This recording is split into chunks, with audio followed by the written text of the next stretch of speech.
नमस्ते दोस्तों, स्वागत है आपका बुक्कू द बुक समरी चैनल में।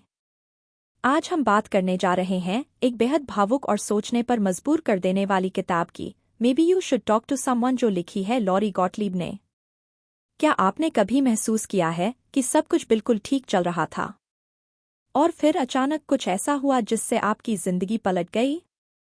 शायद किसी ने ब्रेक अप कर लिया जिसकी आपने कल्पना तक नहीं की थी, या फिर एक सुबह उठकर ऐसा लगा कि आप बिल्कुल ठीक नहीं हैं। और कभी-कभी तो ये भी समझ नहीं आता कि सब बिखर क्यों गया। यही हुआ लॉरी गॉटलीब के साथ। वो एक थेरेपिस्ट थीं, लोगों की मदद करने वाली, घाव भरने वाली। और फिर जिंदगी ने उन्हें ऐसा झटका दिया जिसकी उन्होंने कभी उम्मीद नहीं की थी। उन्हें लगा था कि उनकी जिंदगी बिल्कुल सेट है, एक सफल करियर, प्यारा बेटा, आरामदायक रूटीन। लेकिन जब उनके लॉन्ग टर्म बॉयफ्रेंड ने अचानक रिश्ता खत्म कर दिया, सब बिखर गया।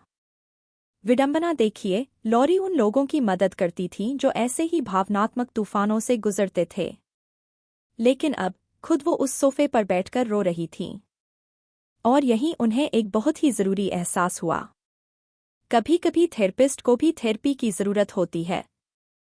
यही इस किताब की आत्मा है, maybe you should talk to someone, एक ऐसी कहानी जो हमें थेरेपी की दुनिया में लेकर जाती है। न सिर्फ एक थेरेपिस्ट की नज़र से, बल्कि एक पेशेंट की नज़र से भी। इस किताब में हम लॉरी के 4 पेशेंट्स से मिलते हैं जो अपनी अपनी तकलीफ, रहस्य और बदलाव से जूझ रहे हैं। और साथ ही लॉरी भी अपने इमोशनल जख्मों को फेस करती हैं, थेरेपिस्ट वेंडेल की मदद से। और इस डुअल लेंस, थेरेपिस्ट और पेशेंट, के जरिए हम समझते हैं कि इंसान होना क्या होता है, दुख क्या होता है और हीलिंग कैसे होती है। तो चलिए इस भावनात्मक, मज़ेदार और हैरान कर देने वाली जर्नी में कदम रखते हैं। अध्याय 1, ब्रेक अप और ब्रेकडाउन। लॉरी के बॉयफ्रेंड ने कहा, मुझे नहीं लगता कि मैं दोबारा किसी बच्चे के साथ रहना चाहता हूं। बस एक वाक्य, और उनकी दुनिया बिखर गई। उन्होंने उस आदमी के साथ अपना भविष्य देखा था, बुढ़ापा, बेटा, एक परफेक्ट फैमिली। अब सब खत्म हो चुका है। वो 2 शख्सियतों के बीच फंसी हुई हैं, एक स्ट्रॉन्ग, प्रोफेशनल थेरेपिस्ट और दूसरी, एक टूटी हुई औरत जो बिस्तर से उठ नहीं पा रही। वो कोशिश करती हैं खुद को समझाने की, खुद को व्यस्त रखने की, दर्द को काम में छुपाने की, पर वो दर्द बना रहता है। यहीं से शुरू होती है हीलिंग की पहली स्टेप। वो फ़ोन उठाती हैं और एक थेरेपिस्ट से अपॉइंटमेंट बुक करती हैं, नाम है वेंडेल। अध्याय 2, वेंडेल से मुलाकात, एक अनोखे मार्गदर्शक।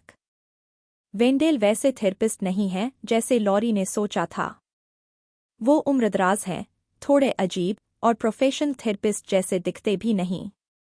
लेकिन उनके मुस्कुराते चेहरे और मिसमैच्ड मोज़ों के पीछे वो लॉरी को एक ऐसी चीज़ देते हैं जिसकी उन्हें सख्त ज़रूरत है, एक आईना। सेशंस में वो लॉरी को सिर्फ टूल्स नहीं देते, वो उन्हें उनके खुद के शेल से बाहर लाते हैं। उनके पैटर्न्स को बताते हैं, उनकी अवॉइडेंस की तरफ इशारा करते हैं, और सबसे ज़रूरी, वो उन्हें सुनते हैं। यहीं से लॉरी को समझ में आता है, थेरेपी सिर्फ ठीक करने के लिए नहीं होती। ये उन सभी कहानियों के लिए जगह बनाने की प्रक्रिया होती है जिन्हें हम छुपाते हैं। और लॉरी को एहसास होता है, ब्रेकअप का दर्द सिर्फ प्यार का नहीं था। वो डर था, आइडेंटिटी क्राइसिस था, रिजेक्शन था, और अधूरा शोक था। अध्याय 3, 4 पेशेंट्स, इंसानी अनुभव की 4 खिड़कियां। लॉरी अपने खुद के थेरेपी सेशंस के साथ साथ अपने पेशेंट्स को भी देखती रहती हैं, और हम उनसे मिलते हैं। जॉन एक बड़ा टीवी प्रोड्यूसर जो सोचता है कि थेरेपी सिर्फ कमज़ोर लोगों के लिए है।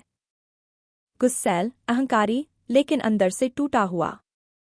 जूली नवविवाहित, लेकिन टर्मिनल कैंसर से जूझ रही है। उसका जीवन छोटा है, पर उसका दिल बहुत बड़ा। रीटा, 70 साल की महिला, जिसे लगता है कि उसका जीवन बेकार गया। लेकिन थेरेपी में धीरे धीरे उसे नए मायने मिलने लगते हैं। शार्लेट, 20 की एक लड़की जो शराब और टॉक्सिक रिश्तों में फंसी है, लेकिन अंदर से वो सिर्फ चाहती है कि कोई उसे सच में देखे। इन सबकी कहानियां अलग हैं, लेकिन दर्द, डर और अकेलापन सब में कॉमन है। और इन्हें समझाते समझाते लॉरी खुद के अंदर की गहराइयों तक पहुंचती हैं। अध्याय 4 जॉन घमंड की दीवारों के पीछे। शुरुआत में जॉन एकदम असहनीय लगता है। वो लॉरी को नीचा दिखाने की कोशिश करता है। कहता है, आप मेरी तरह इंटेलिजेंट नहीं हैं। वो अपनी एक्स वाइफ को बार बार बुरा बताता है। लगता है जैसे उसे किसी चीज की परवाह ही नहीं। लेकिन लॉरी अपने अनुभव से जानती हैं, जो लोग सबसे ज्यादा गुस्सा दिखाते हैं वही अक्सर अंदर से सबसे ज्यादा टूटे होते हैं। धीरे धीरे जॉन की परतें खुलने लगती हैं। एक दिन वो एक कहानी बताता है अपने बेटे की। वो बताता है कि उसका 8 साल का बेटा एक एक्सीडेंट में मारा गया था।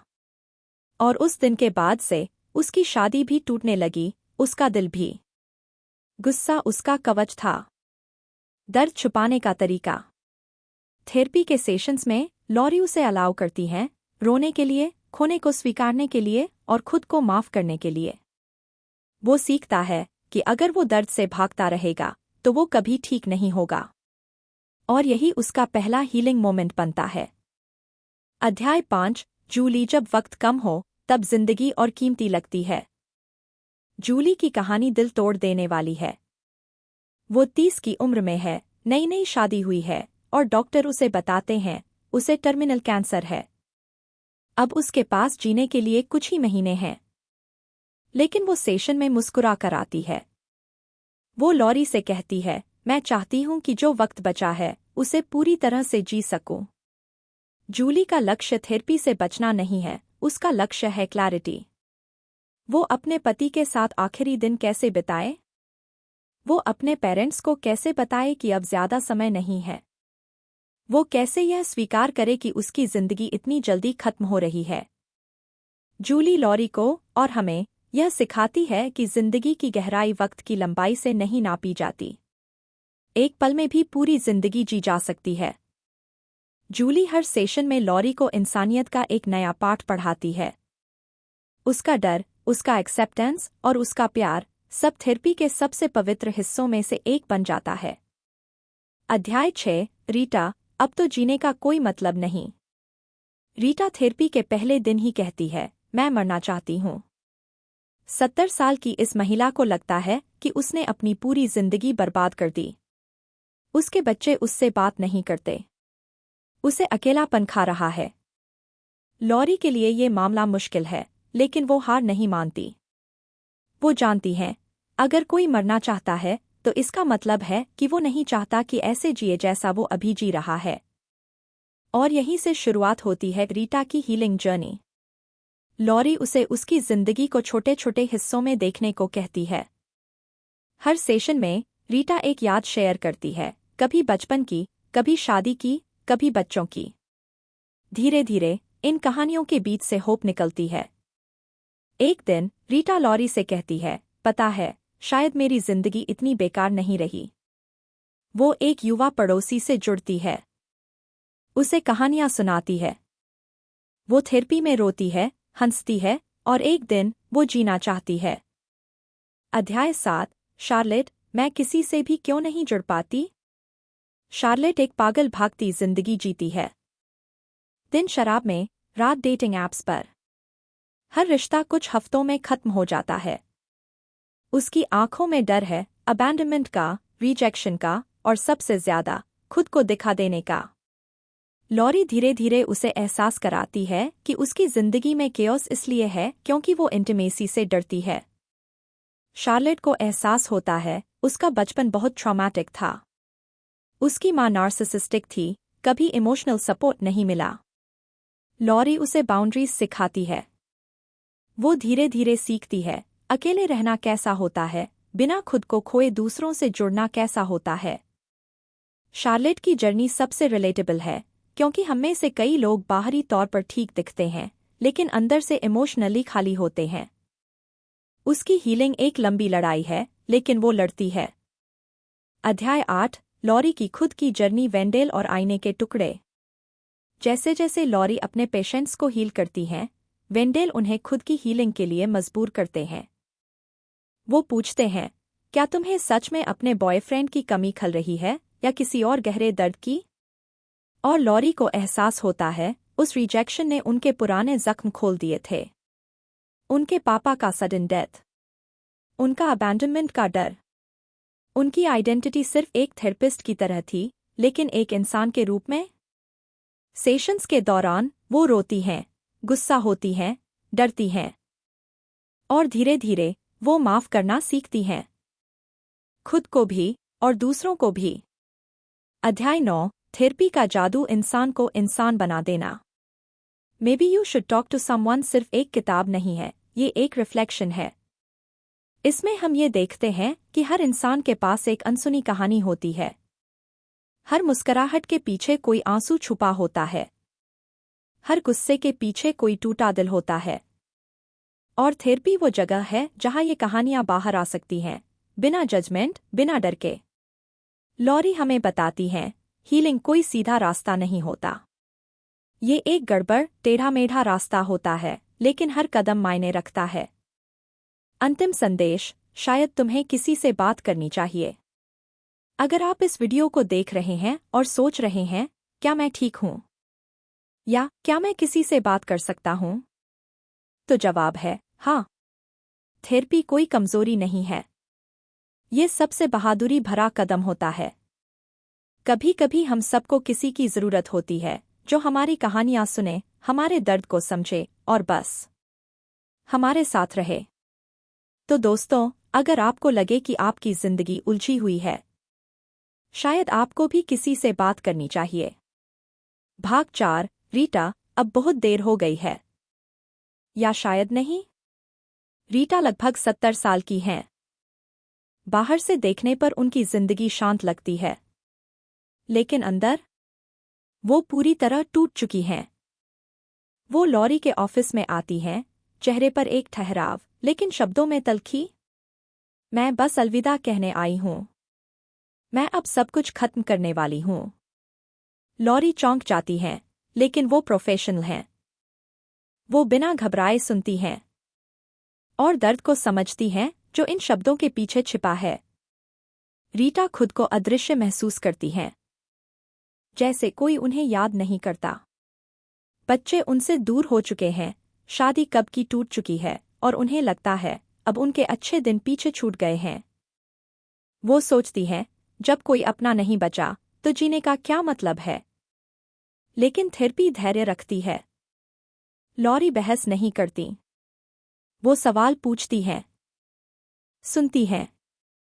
धीरे से रीटा से कहती हैं, अगले हफ्ते भी आना, और रीटा आती हैं। हर हफ्ते रीटा थोड़ा और खुलती हैं, अपने सख्त बचपन के बारे में, अधूरे सपनों के बारे में, उस अकेलेपन के बारे में जिसे उन्होंने कभी जुबान नहीं दी, और उन पछतावों के बारे में जिन्हें वो सालों से ढो रही हैं। मानो कोई एक ऐसा दरवाज़ा खोल रहा हो जो दशकों से बंद पड़ा था। फिर कुछ बदलता है। रीटा एक दिन लॉरी को बताती हैं कि उन्होंने अपनी एक पड़ोसन, एक युवा लड़की, की थोड़ी मदद की थी। छोटी सी बात, लेकिन उस पल में रीटा ने खुद को काम का महसूस किया। उन्हें देखा गया। वो छोटी सी घटना एक बीज बन जाती है। धीरे धीरे रीटा चीजों को हाँ कहना शुरू करती हैं। एक कम्युनिटी इवेंट में हिस्सा लेना, अपनी बेटी को फोन करना, लोकल शेल्टर में वॉलंटियर करना। और वक्त के साथ मौत अब भागने का रास्ता नहीं लगती, बल्कि बेवजह लगती है। लॉरी देखती है कि रीटा कैसे बदल रही हैं, कोई फिल्मी बदलाव नहीं, बल्कि छोटे, सच्चे, इंसानी तरीकों से। अब रीटा सिर्फ जिंदा नहीं है, वो जुड़ रही हैं। और सबसे जरूरी बात, वो धीरे धीरे ठीक हो रही हैं। भाग 5, लॉरी, जब थेरेपिस्ट को खुद थेरेपी की जरूरत हो। जब लॉरी दूसरों की मदद कर रही होती हैं, उसी दौरान वो खुद अंदर से बिखर रही होती हैं। याद है बॉयफ्रेंड से उनका ब्रेकअप? उसने उन्हें तोड़कर रख दिया। शुरुआत में उन्हें लगता है कि वो संभाल लेंगी। आखिर वो एक थेरेपिस्ट हैं, उन्हें सारे टूल्स पता है, ग्रीफ के स्टेजेस पता है, सही बातें बोलनी आती हैं।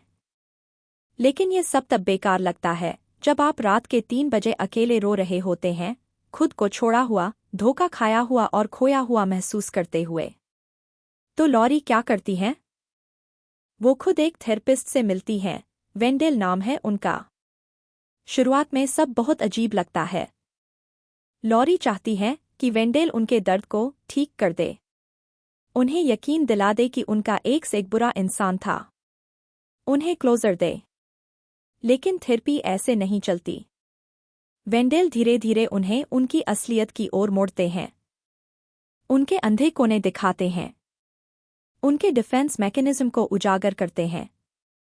और धीरे धीरे लॉरी को एहसास होता है, उनका दर्द सिर्फ उस ब्रेकअप का नहीं था, वो पुराने घाव थे, छोड़े जाने का डर, वो कहानियां जो वो खुद को सुनाती थीं। उन्हें समझ आता है, हीलिंग दूसरों को दोष देने से नहीं आती, वो तब आती है जब आप खुद को समझने लगते हैं। लॉरी की अपनी थेरेपी एक आईना बन जाती है। जैसे वो दूसरों को हील करती हैं, वैसे ही वो खुद को भी हील करना सीखती हैं। भाग 6, एक बड़ी तस्वीर, हम सब एक ही नाव में हैं। किताब के अंत में लॉरी हमें एक गहरी बात बताती है। थेरेपिस्ट भी इंसान होते हैं, और इंसानों को इंसानों की जरूरत होती है। थेरेपिस्ट मरीज से ऊपर नहीं होता, और मरीज टूटा हुआ नहीं होता। हर कोई संघर्ष कर रहा है, हर किसी की एक कहानी है, हर कोई अपनी समझ के मुताबिक सबसे अच्छा करने की कोशिश कर रहा है। ये किताब सिर्फ थेरेपी की नहीं है, ये इंसानियत की कहानी है। उन हिस्सों की बात करती है जिन्हें हम छुपाते हैं, दुख, गुस्सा, डर। और जब कोई इन्हें देख लेता है और फिर भी हमारे साथ रहता है, तभी हीलिंग शुरू होती है। जॉन, जूली, रीटा और खुद लॉरी की कहानियों से हमें ये पता चलता है, ठीक होना गंदा होता है, बदलाव धीमा होता है, लेकिन कनेक्शन यही सब कुछ है। निष्कर्ष, आपकी कहानी अभी खत्म नहीं हुई है, तो शायद आपको भी किसी से बात करनी चाहिए। न इसलिए कि आप टूट चुके हैं, न इसलिए कि आप में कुछ गलत है, बल्कि इसलिए कि आप इंसान हैं, और इंसान कनेक्शन से ठीक होते हैं, दूसरों से और खुद से। अगर लॉरी की यात्रा से एक बात लेनी हो तो वो ये होगी, आप अकेले नहीं हैं। आपकी कहानी अब भी मायने रखती है, और अंत को फिर से लिखा जा सकता है, चाहे जब भी। भाग 7, सुनने की कला। असल में हम क्या चाहते हैं? थेरेपी में लोग असल में क्या चाहते हैं? सलाह? शायद। कोई समाधान? हाँ, वो भी। लेकिन सबसे ज्यादा लोग चाहते हैं कि कोई उन्हें सुने। लॉरी ये बात बार बार सीखती हैं। कई बार लोग पूरे सेशन में गोल गोल बातें करते हैं, शिकायत करते हैं, एक ही बात दोहराते हैं, सच से बचते हैं। लेकिन फिर आता है एक ठहराव, एक पल। वो कुछ ऐसा कहते हैं जिसकी उन्हें उम्मीद नहीं थी, कुछ ऐसा जो दिल से निकलता है। वहीं से असली काम शुरू होता है। जैसे कि एक क्लाइंट हमेशा ऑफिस की बातें करता है, डेडलाइंस, बॉस का टॉर्चर। लेकिन हफ्तों बाद वो धीरे से कहता है, मुझे नहीं लगता कि किसी ने मुझे कभी सच में देखा है। यही है शोर के नीचे छुपा सच। लॉरी सीखती हैं, ज्यादातर लोग आर्मर पहनते हैं, हास्य, गुस्सा, व्यस्तता, क्योंकि वो बुरे नहीं हैं, बल्कि डरे हुए हैं। डरे हुए कि कहीं कोई उन्हें चोट न पहुंचा दे, छोड़ न दे, प्यार न करे। और थेरेपी वो जगह देती है जहां आप ये आर्मर उतार सकते हैं, बस खुद बन सकते हैं। भाग 8, समय का रोल। हीलिंग जल्दबाजी में नहीं होती। लॉरी एक बात हमेशा याद रखती हैं, थेरेपी में समझ आना सिर्फ सांत्वना भर है। मतलब, आप अपने इश्यूज को पूरी तरह समझ सकते हैं, और फिर भी बदलाव मुश्किल हो सकता है। जैसे, आपको पता है कि आपको छोड़े जाने का डर है, फिर भी जब कोई दूर होता है तो पैनिक आ ही जाता है। यहीं आता है समय। लॉरी हमें दिखाती हैं, हीलिंग कोई एक झटके में आने वाली अचानक समझ नहीं होती। ये धीमी होती है, थोड़ी अजीब, और कई बार तो बोरिंग भी। लेकिन इसी में सच्चा बदलाव छुपा होता है। आप हाजिर होते हो, बात करते हो, रोते हो, फिर दोहराते हो। कुछ दिन बहुत बड़ी उपलब्धियों जैसे लगते हैं, कुछ दिन पीछे धकेल देने जैसे। लेकिन समय के साथ कुछ बदलने लगता है। आप प्रतिक्रिया देने से पहले रुकते हो, बिना अपराध बोध के ना कहते हो, अपने पुराने पैटर्न पहचानते हो और उन्हें बदलते हो। लोरी इसकी तुलना एक जहाज मोड़ने से करती है। आप अचानक स्टीयरिंग नहीं घुमाते, बस थोड़ा थोड़ा, लगातार, जब तक दिशा पूरी तरह बदल न जाए। यही है थेरेपी, यही है विकास। भाग 7, थेरेपिस्ट और क्लाइंट के बीच की दीवार। लोरी अक्सर सोचती है, क्या थेरेपिस्ट्स को अपने बारे में ज्यादा साझा करना चाहिए? थेरेपी स्कूल में सिखाया जाता है, तटस्थ रहो, अपनी जिंदगी के बारे में बात मत करो, सीमाएं न लांघो। लेकिन अब लोरी खुद भी एक क्लाइंट है, और वो देखती है कि वल्नरेबिलिटी कितनी ताकतवर हो सकती है। जब उसका खुद का थेरेपिस्ट वेंडेल अपने जीवन की एक छोटी सी निजी बात बताता है, कुछ बदल जाता है। लोरी अकेली महसूस नहीं करती, और उसे एहसास होता है थेरेपी परफेक्शन के बारे में नहीं है, यह प्रेजेंस के बारे में है। आपको किसी ऐसे की जरूरत नहीं जो हर जवाब जानता हो। आपको किसी ऐसे की जरूरत है जो आपके साथ सवालों में बैठ सके। लोरी अपनी सीमाओं को थोड़ा ढीला करती है, ज्यादा नहीं लेकिन ईमानदारी से। और उसके क्लाइंट्स जवाब देते हैं, क्योंकि हीलिंग चुप्पी में नहीं होती, वो कनेक्शन में होती है। भाग 6, वो क्लाइंट जो उसे सबसे ज्यादा परेशान करता था। हर थेरेपिस्ट के पास एक ऐसा क्लाइंट होता है जो उनके धैर्य की परीक्षा लेता है। लोरी के लिए वो है जॉन। जॉन एक बड़ा टीवी प्रोड्यूसर है। देर से आता है, मुश्किल से हेलो कहता है और सीधे कहता है, मुझे थेरेपी पर विश्वास नहीं है। वो थेरेपी का मजाक उड़ाता है, लोरी की आलोचना करता है, सेशंस को मजाक समझता है। लेकिन फिर भी वो आता रहता है, और लोरी सोचती रहती है, क्यों? वो उसके नकाब के पीछे देखना शुरू करती है। अहंकार, ताने, ये सब एक ढाल है। इसके नीचे एक गहरा दुखी, टूटा हुआ इंसान है। जॉन ने अपना बेटा खो दिया था, एक अचानक, भयानक हादसे में। और वो कभी पहले जैसा नहीं रहा। थेरेपी सेशन सिर्फ भड़ास निकालने के लिए नहीं है, ये एक परीक्षा है। वो पूछ रहा है, क्या तुम मेरा दर्द झेल सकती हो? क्या तुम भी चली जाओगी जैसे बाकी सब चले गए? जैसे जैसे लोरी डटी रहती है, सुनती है और घबराती नहीं, जॉन भरोसा करना शुरू करता है। वो नरम पड़ता है, धीरे धीरे खुलता है। इस अनुभव से लोरी एक बड़ा सबक सीखती है। जिन्हें सबसे ज्यादा प्यार चाहिए, वो अक्सर सबसे नापसंद तरीकों से उसे मांगते हैं। भाग 7, वो ब्रेकअप जिसने लोरी को तोड़ दिया। थोड़ा पीछे चलते हैं। इससे पहले कि वो वेंडेल की क्लाइंट बने, लोरी एक दर्दनाक ब्रेकअप से गुजरी। वो प्यार में थी, शादी की योजना बना रही थी, भविष्य सोच रही थी। फिर वो अचानक खत्म हो गया, ठंडेपन से, बिना किसी बातचीत के मौका दिए। दर्द ऐसा था जैसे शरीर में हो रहा हो। और जो चीज इसे और बदतर बनाती थी, वो खुद एक थेरेपिस्ट है। उसे तो भावनाओं से निपटना आना चाहिए, है ना? लेकिन लोरी ने एक विनम्र सच्चाई जानी, थेरेपिस्ट्स भी टूट सकते हैं। वो रोई, खाना नहीं खा सकी, बार बार क्या होता अगर सोचती रही। थेरेपी ने कोई जादू नहीं किया, लेकिन इसने उसे उस दर्द को महसूस करने में मदद की। खुद को दोष देना बंद किया, उस शोक को जीना सिखाया जिससे वो भाग रही थी। अपने दर्द के जरिए वो अपने क्लाइंट्स के प्रति और ज्यादा सहानुभूति रख पाई। क्योंकि दिल टूटना, चाहे वो किसी साथी से हो, माता पिता से या खुद जिंदगी से, ये सबका अनुभव है। और हर किसी को शोक मनाने की जगह चाहिए।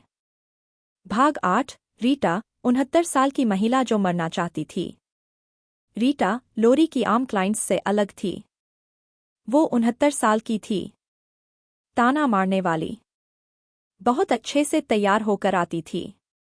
और आते ही कहती थी, अगर 3 महीने में कुछ नहीं बदला तो मैं खुद को मार दूंगी। लोरी चौंकी, लेकिन शांत रही। हर सेशन में रीटा और ज्यादा बताती गई। उसके बच्चे दूर थे। कैंसर से जूझ चुकी थी। खुद को अदृश्य, बेकार, अकेला महसूस करती थी। फिर भी वो हर हफ्ते थेरेपी में आती रही। रीटा ने अपने अतीत पर सोचने की शुरुआत की। वो ताकत जिससे उसने बच्चों को अकेले पाला, बीमारी से लड़ी, बार बार खुद को फिर से खड़ा किया। लोरी ने उसे उपदेश नहीं दिया, उसे ठीक करने की कोशिश नहीं की, सिर्फ सुना। हर हफ्ते रीटा ने जिंदगी को फिर से चुनना शुरू किया। वो एक बुक क्लब में शामिल हुई, अपने बेटे से बात की, वसीयत लिखी, अलविदा कहने के लिए नहीं बल्कि नियंत्रण महसूस करने के लिए। 3 महीने बीते। रीटा ने अपनी जान नहीं ली। उसने एक नया अध्याय शुरू किया। और लोरी को याद आया, लोग थेरेपी में इसलिए नहीं आते कि अतीत बदल जाए। वो आते हैं ताकि उनका भविष्य बदल सके। भाग 9। लोरी की छुपी हुई थेरेपिस्ट कल्पनाएं।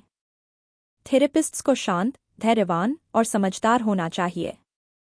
लेकिन लोरी मानती है, कभी कभी वो अपने क्लाइंट्स पर चिल्लाना चाहती है।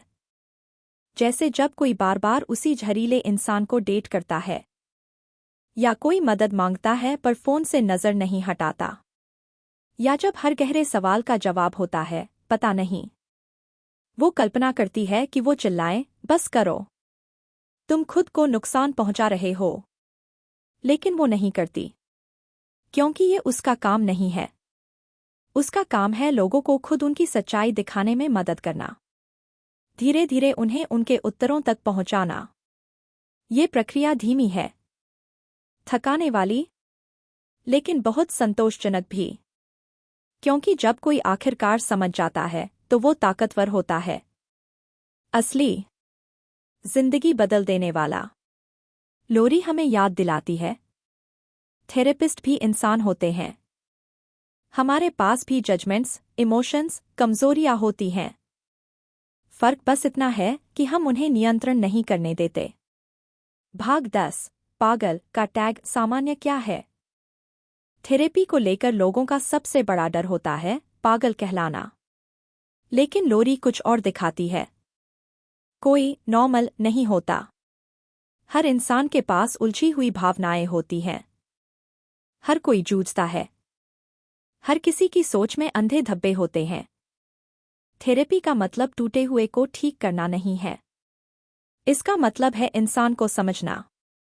एक क्लाइंट, शार्लोट, आई और बोली, मैं अपनी माँ की तरह पागल नहीं बनना चाहती। लेकिन धीरे धीरे उसने जाना कि उसकी भावनाएं पागलपन नहीं थीं, वो संदेश थीं। उसकी चिंता एक संकेत कि वो खुद को नहीं सुन रही थी। उसका गुस्सा एक सीमा का उल्लंघन हो रहा था। लोरी उसे समझाती है, भावनाएं दुश्मन नहीं होती, वो संकेत होती हैं। और ये हम सबके लिए एक सीख है। अगर हम अपनी भावनाओं को जज करना बंद करें और उन्हें सुनना शुरू करें, तो हम अंदर की गहराइयों को समझ सकते हैं। भाग 11। वेंडेल और क्लीनक्स वाला पल। अब लौटते हैं लोरी की खुद की थेरेपी यात्रा पर। एक दिन वह वेंडेल के ऑफिस में फिर से रो रही होती है। वही आंसू, वही दर्द। और वह नोटिस करती है, वह कभी टिश्यू नहीं ऑफर करता। शुरुआत में यह उसे परेशान करता है। क्या यही तो थेरेपिस्ट नहीं करते? लेकिन फिर वह समझती है, टिश्यू देना एक सूक्ष्म संदेश दे सकता है, अब रोना बंद करो। वेंडेल की चुप्पी, वह अनुमति है। गिरने की अनुमति, सब कुछ महसूस करने की अनुमति। यह छोटा सा पल एक मोड़ बन जाता है। वह महसूस करती है, कभी कभी सबसे हीलिंग चीज यह होती है कि कोई आपके साथ आपके दर्द में बैठ जाए बिना उसे ठीक करने की कोशिश किए। अब वह यही अपने क्लाइंट्स को देती है। हमेशा समाधान नहीं, बल्कि उपस्थिति, करुणा। स्थान। भाग 12, न जानने की ताकत। एक कहावत है जो लॉरी ने एक बार सुनी थी। दर्द का इलाज दर्द में ही है। शुरू में यह उल्टा सा लगता है। दर्द तो दर्दनाक होता है ना? लेकिन थेरेपिस्ट और मरीज दोनों के रूप में समय बिताने के बाद लॉरी इस बात की सच्चाई को समझने लगती है। क्लाइंट्स अक्सर थेरेपी में जल्दी समाधान की उम्मीद लेकर आते हैं। वे जानना चाहते हैं कि क्या गलत है और उसे कैसे ठीक करें। लेकिन वास्तव में जवाब शायद ही कभी साफ सुथरे होते हैं। अक्सर लोग उलझी हुई जटिल भावनाओं के साथ आते हैं। कोई सीधा हल नहीं होता। कोई वन साइज फिट्स ऑल नहीं होता।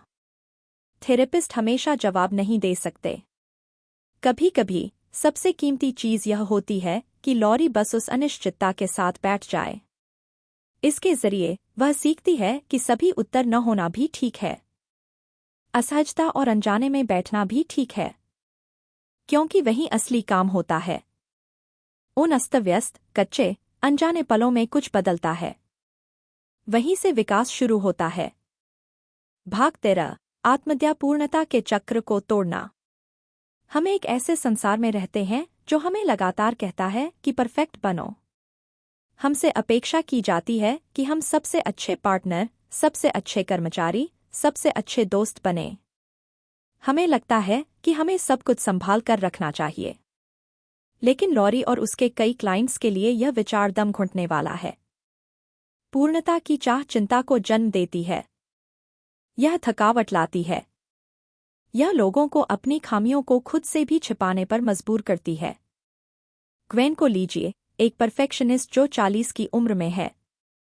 उसका करियर सफल है, परिवार है, दोस्त हैं, लेकिन वह हमेशा असंतुष्ट रहती है। कुछ भी उसके लिए कभी पर्याप्त नहीं होता। थेरेपी में ग्वेन अपना सबसे बड़ा डर उजागर करती है। क्या होगा अगर मैं पर्याप्त नहीं हूं? अगर मैं असफल हो जाऊं? और लॉरी धीरे धीरे उसे आत्महत्या की ताकत सिखाती है। गलतियों के लिए खुद को कोसने की बजाय ग्वेन उन्हें इंसान होने का हिस्सा मानने लगती है। प्रक्रिया का हिस्सा। इस बदलाव के जरिए ग्वेन परफेक्शनिज्म को छोड़ने लगती है। वह अपने अधूरे रूप में सामने आती है और दुनिया खत्म नहीं होती, बल्कि उसके रिश्ते बेहतर हो जाते हैं। वह अधिक सच्ची और खुली हो जाती है। लॉरी यह सबक साझा करती है। पूर्णता एक झूठ है।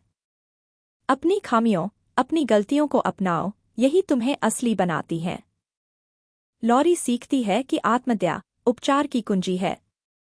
आपको खुद से वैसा ही व्यवहार करना होगा जैसे आप अपने किसी प्रिय दोस्त से करते हैं, न कि दुश्मन से। भाग 14, थेरेपिस्ट की दुविधा, सहानुभूति और वस्तुनिष्ठता के बीच संतुलन। थेरेपिस्ट होने का मतलब है एक बारीक रेखा पर चलना। आपसे अपेक्षा की जाती है कि आप सहानुभूतिपूर्ण हों, अपने क्लाइंट्स से गहराई से जुड़े। लेकिन साथ ही आपको एक निश्चित स्तर की वस्तुनिष्ठता भी बनाए रखनी होती है। आप बहुत ज्यादा जुड़ नहीं सकते।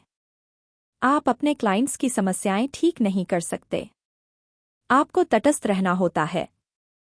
लॉरी थेरेपिस्ट की दुविधा के बारे में बात करती है, अपने क्लाइंट्स के लिए महसूस करने और एक पेशेवर दूरी बनाए रखने के बीच की खींचतान। कभी कभी ऐसा लगता है जैसे आप एक रस्साकशी में फंसे हैं, बचाने की चाह और यह जानने के बीच कि आप नहीं बचा सकते। एक दिन एक क्लाइंट लॉरी से कहता है, मुझे पता है कि आप परवाह करते हो। मैं महसूस कर सकता हूं। मुझे पता है कि आप मेरी मदद करना चाहते हो। उस क्षण में लॉरी सच्चाई से चौंक जाती है। यह सच है। वह वाकई परवाह करती है। लेकिन उसका काम उन्हें बचाना नहीं है। उसका काम है उन्हें खुद को बचाने में मदद करना। यह फर्क उसके लिए सब कुछ बदल देता है। वह बचाने की कोशिश बंद कर देती है। वह पसंद किए जाने की चिंता छोड़ देती है। इसके बजाय वह अपने वास्तविक रोल में और मजबूत होती है, रक्षक नहीं, मार्गदर्शक। और सबसे अच्छी बात, जितना अधिक वह इस भूमिका को अपनाती है, उतना ही ज्यादा उसके क्लाइंट्स तरक्की करते हैं। भाग 15। वह पल जब लॉरी सच में ठीक हो जाती है। कई महीनों की थेरेपी के बाद लॉरी कुछ महसूस करने लगती है। शुरुआत में यह बहुत सूक्ष्म होता है। वह खुद को आसानी से हंसते हुए पकड़ती है। उसे लगता है जैसे सीने से कोई बोझ उठ गया हो। दुख अब उसे पूरी तरह निगलता नहीं है। वह फिर से जिंदगी को लेकर उत्साहित होने लगती है। और एक दिन उसे एहसास होता है वह ठीक हो चुकी है, या कम से कम ठीक होने की प्रक्रिया में है। कई समय बाद लॉरी खुद को हल्का महसूस करती है, जैसे धुंध छंट गई हो। दर्द और हानि की इस यात्रा ने उसे अपने और अपने क्लाइंट्स के साथ अधिक जुड़ाव में ला दिया है। भाग 16। वेंडेल के साथ एक ब्रेक थ्रू पल। लॉरी की थेरेपी में सबसे गहरे पलों में से एक आता है जब वह आखिरकार एक बड़ी बाधा को पार कर लेती है। वे महीनों से साथ काम कर रहे हैं और लॉरी को लगता है कि वह अभी भी वहीं अटकी हुई है। ब्रेकअप का वही दर्द, जिंदगी की वही निराशा, वही अधूरापन। फिर वेंडेल उससे एक साधारण सवाल पूछता है, क्या होगा अगर तुम क्लोजर ढूंढना ही बंद कर दो? लॉरी चौंक जाती है। क्लोजर ढूंढना बंद कर दूं? वह दोहराती है। पहली बार उसे एक बड़ी बात समझ में आती है। वह एक साफ सुथरे, व्यवस्थित अंत का इंतजार कर रही थी। कुछ ऐसा जो सब कुछ का मतलब बना दे। लेकिन जिंदगी ऐसे काम नहीं करती। क्लोजर का विचार एक मिथक है।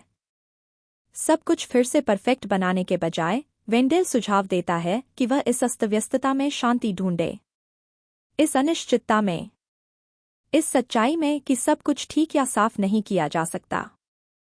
वह पल लॉरी की थेरेपी में एक बदलाव लाता है। वह सब कुछ समझने की जरूरत को छोड़ने लगती है।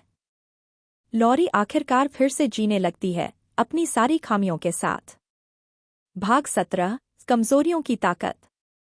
अपनी हीलिंग यात्रा के जरिए लॉरी कुछ समझती है। कमजोरी कोई कमजोरी नहीं होती, यह ताकत होती है। अपने संघर्षों, अपने डर, अपनी असुरक्षाओं के बारे में खुलकर बात करना, यह जुड़ाव बनाता है। यह सहानुभूति पैदा करता है। लॉरी का एक क्लाइंट, जॉन, अपनी जिंदगी का ज्यादातर हिस्सा अपनी कमजोरी छिपाकर जीता है। वह मजबूत और शांत टाइप है, कभी भी कमजोरी नहीं दिखाता। लेकिन थेरेपी में वह पहली बार अपने बचपन के जख्मों के बारे में खुलता है। शुरू में यह उसके लिए बेहद कठिन होता है। वह खुद को बेपर्दा महसूस करता है, कच्चा। लेकिन जैसे जैसे वह ज्यादा साझा करता है, कुछ बदलता है। जज्बात बह निकलते हैं। वह और अधिक सच्चा बन जाता है, और अधिक असली। लॉरी अपनी आंखों के सामने यह परिवर्तन देखती है। कमजोरी वही है जहां असली जुड़ाव होता है, वह समझती है। अपनी कमजोरी को अपनाकर जॉन अपने जीवन के लोगों से और गहराई से जुड़ता है। और जैसा कि सामने आता है, हीलिंग की कुंजी यही है, कमजोरी। लॉरी हम सभी को एक अमूल्य सबक सिखाती है। कमजोरी ही इंसानियत की असली ताकत है। सच्ची ताकत तब आती है जब हम दूसरों को दिखाते हैं कि हम वास्तव में कौन हैं। भाग 18। यह सब किस लिए है? थेरेपी का उद्देश्य। अपनी यात्रा के इस पड़ाव पर लॉरी इस बात पर विचार करती है कि थेरेपी असल में होती किस लिए है। क्या यह समस्याओं को हल करने के लिए होती है? क्या यह लोगों को बेहतर महसूस कराने के लिए होती है? क्या यह टूटे हुए लोगों को ठीक करने के लिए होती है? नहीं, वह समझती हैं। यह किसी को भी ठीक करने के बारे में नहीं है। थेरेपी का असली उद्देश्य है कनेक्शन। यह उन लोगों के साथ मौजूद रहने के बारे में है जब वे अपने सबसे कमजोर, सबसे असली रूप में होते हैं, और उन्हें एक ऐसा सुरक्षित स्थान देना जहां वे देखे, सुने और समझे जा सकें। यह लोगों को जीवन की कठिनाइयों से निपटने के उपकरण देने के बारे में है। उनके अनुभवों को समझने का तरीका सिखाने के बारे में है। यह सिखाने के बारे में है कि गड़बड़ियों, अनिश्चितता और दर्द के साथ कैसे जीना है।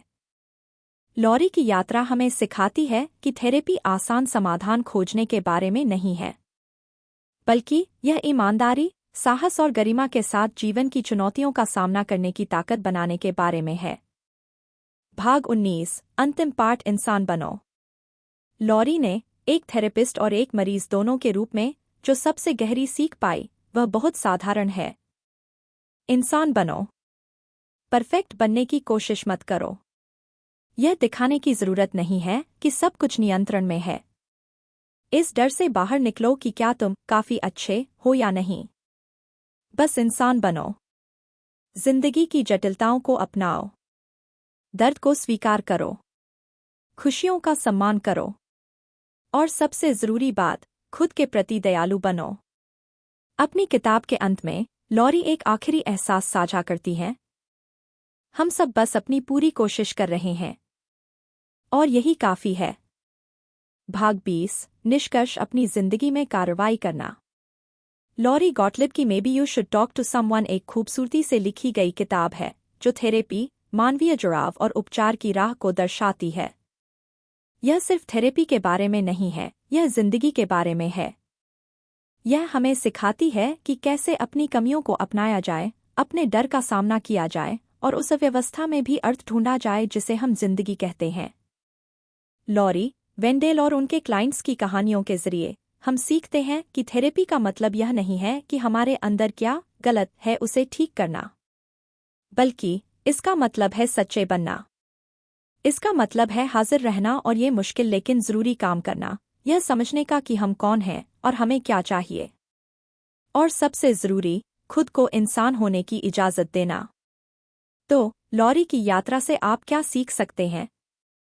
अगर आप किसी चीज से जूझ रहे हैं, कुछ भी, तो किसी से बात करने पर विचार करें।